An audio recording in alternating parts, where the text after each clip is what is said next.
Janganlah Anda tinggalkan Yerusalem. Saya Agustinus. Selamat datang pada channel Touching Heavens, tempat kita mengenal dan belajar kebenaran firman Tuhan dalam Alkitab. Pada Alkitab, membimbing hidup kepada Kristus. Like dan subscribe untuk membantu channel ini bertumbuh dan firman Tuhan semakin diwartakan. Pada kesempatan hari ini, kita kembali membahas tokoh dari Perjanjian Baru terkait masa kebangkitan Kristus, yaitu dua orang murid yang dalam perjalanan menuju Emmaus, yaitu peristiwa penampakan Tuhan Yesus. Emmaus adalah sebuah kampung yang terletak kira-kira 11 km jauhnya dari Yerusalem. Sejarahnya tercatat dalam Lukas bab 24 ayat 13 sampai 35. Pada hari yang sama, saat Maria Magdalena berjumpa dengan Yesus yang bangkit, dan saat Petrus datang ke kubur kosong, dua murid Yesus ini pergi ke Emmaus. Salah seorang dari dua murid itu bernama Kleopas, sedangkan yang satu lagi namanya tidak tertulis dalam Alkitab. Mungkinkah murid ini bernama sama dengan namamu? Dalam perjalanan, mereka bercakap-cakap tentang segala sesuatu yang telah terjadi. Pastinya juga tentang sengsara, wafatnya Tuhan Yesus, dan juga tentunya kabar tentang bangkitnya Tuhan Yesus. Karena di ayat 9 dikatakan bahwa Maria Magdalena, Yohana, dan Maria ibu Yakobus menceritakan apa yang mereka dengar dari malaikat kepada para murid. Dan juga di ayat 22 sampai 24 berikut ini, mereka juga menceritakan kembali kisah kebangkitan Tuhan Yesus yang mereka dengar. Tetapi beberapa perempuan dari kalangan kami telah mengejutkan kami. Pagi-pagi buta mereka telah pergi ke kubur dan tidak menemukan mayatnya. Lalu mereka datang dengan berita bahwa telah kelihatan kepada mereka malaikat-malaikat yang mengatakan bahwa ia hidup. Dan beberapa teman kami telah pergi ke kubur itu dan mendapati bahwa memang benar yang dikatakan perempuan-perempuan itu. Tetapi dia tidak mereka lihat.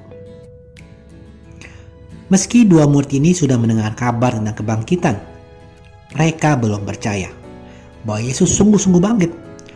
Mungkin inilah alasan kenapa mereka pergi meninggalkan Yerusalem menuju ke kampung Emmaus.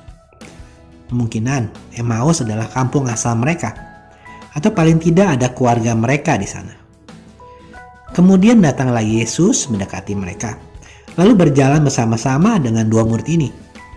Namun mereka tidak mengenalinya. Dituliskan bahwa dalam Alkitab ada sesuatu yang menghalangi mata mereka. Namun menurut saya ini terjadi karena pikiran dan hati mereka masih tertutup. Mereka tidak percaya akan kebangkitan Kristus.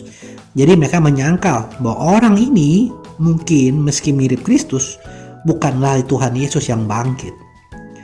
Kemudian sepanjang perjalanan, Yesus menjelaskan tentang seluruh kitab suci. Hati mereka berkobar-kobar. Dan karena sangat terkesan akan penjelasan Tuhan Yesus tentang kitab suci, mereka mendesaknya untuk menginap. Baru akhirnya saat mereka makan bersama, Yesus mengambil roti, mengucapkan berkat, lalu memecah-mecahkannya dan memberikannya kepada dua orang murid ini. Barulah mata mereka terbuka dan mengenali bahwa inilah Tuhan Yesus yang sudah bangkit. Teman-teman, memang tidak tertulis mengapa dua murid itu meninggalkan Yerusalem untuk ke Emmaus.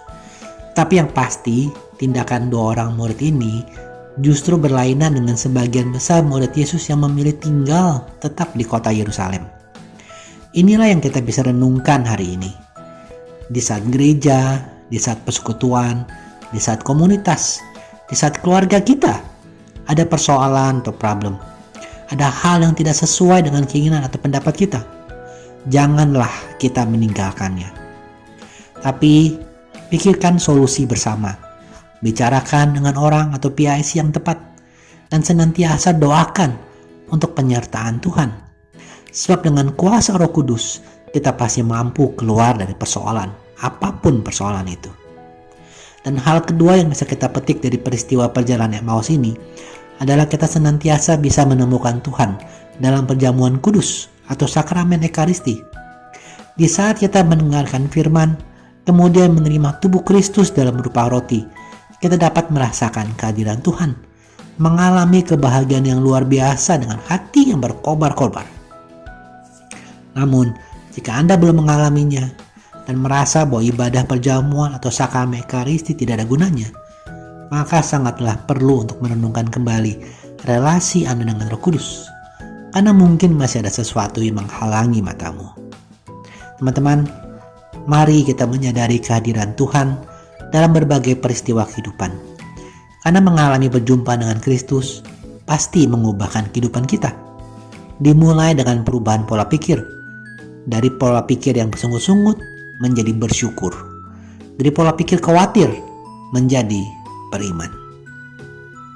Terima kasih sudah menyaksikan. Sampai bertemu pada video Kenal Alkitab Rabu depan. Kasih karunia Tuhan Yesus Kristus menyertai Anda sekalian. Amin.